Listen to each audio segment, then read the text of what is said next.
Hi there. Thanks for tuning in. This is Elvire. Elvire is here helping you connect the dots between mind and body.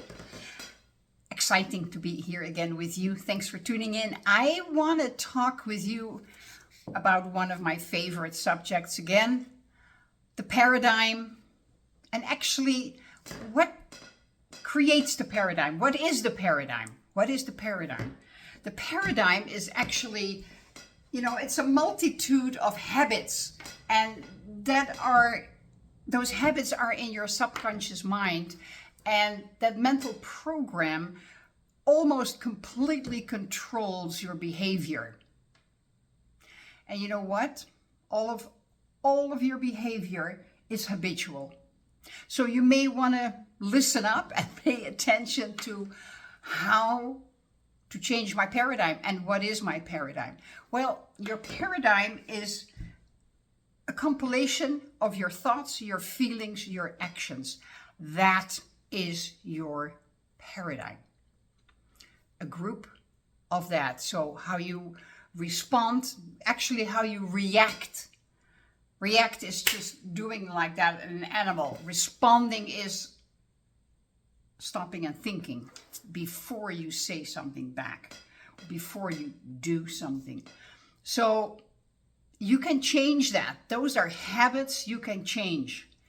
It takes work, however, but you are gifted with mental faculties that you probably don't even realize that you have them, let alone how to use them and how to enhance them. You see, we are raised with our sensory factors. We can hear, see, smell, taste, and touch. Maybe you remember as a child that your parents said, will you look at what you're telling? Are you listening to me? Or taste this tastes good. So you are raised with sensory factors, and those are on the outside of you. Everything from the outside coming into you. Your higher faculties are your perception, your intuition, your reason, your will, your imagination, and your memory. Those are your higher faculties, and nobody teaches that in school.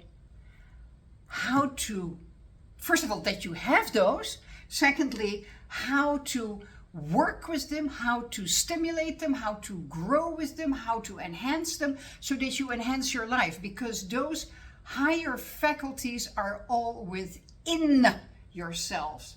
And the way I have become to believe it, we are all created in the image and likeness of the higher source, or God, if you don't want to call it like that. And we are still connected to that source. We were never separated. Even though the umbilical cord was cut, your spiritual DNA is, first of all, perfect, but it was never separated from the universal energy, the universal unlimited energy. So that's streaming to and through you. That is where you find your higher faculties. So your paradigm can be changed. Yes, it takes work. It's it sounds easy, but it takes work. Absolutely, it takes work. You can do it, but it takes long-term work. It's just not an overnight thing. Absolutely not. What is an overnight thing, what you can start to do, is become aware of what you're thinking. Wait, what am I thinking? Acronym, wait. Start observing yourself, write it down, and then flip it over. Or when you think something, immediately check, how am I feeling about that? Or when you see something, just, how do I feel? And if you don't feel good, just check in with yourself. What are the thoughts that go with that feeling?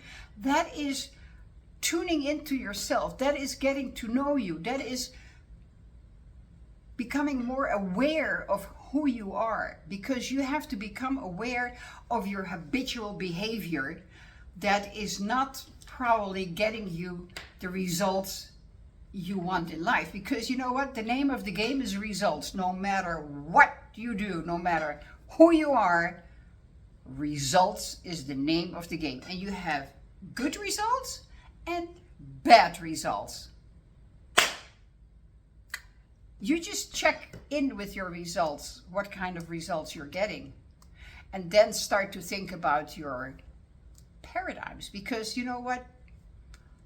I don't think there is one person on the planet who doesn't have paradigms.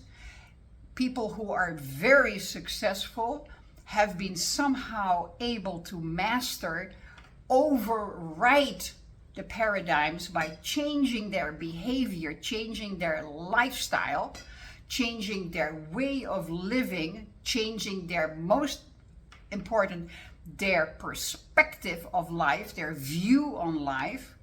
Because the cup is half full or the glass is half full or half empty. How do you see that? And if something bad happens, do you only see the bad, or do you see that there is also something good in that? W. Clement Stone always said that. When something tragic happened, he said, that's good. Because there is always, something good in bad. Everything has two endings. It has a good end and a bad end. So when the bad end shows up, there's also a good end. Look for the good end. Focus on that.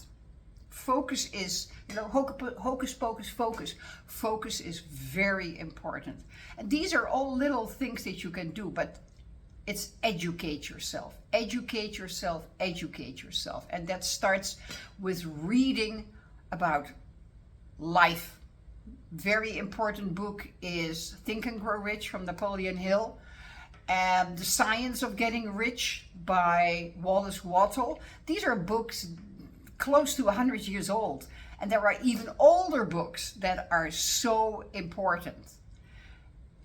I'm going to leave it at that for right now. Do me a favor, click the subscribe button, then you are notified whenever I have another video coming out, and click the like button. I would really appreciate that. And if there's anything that you are confused about, put it in the comments. I look at the comments and I respond to your questions, and I reply to your questions. I might even make a whole video.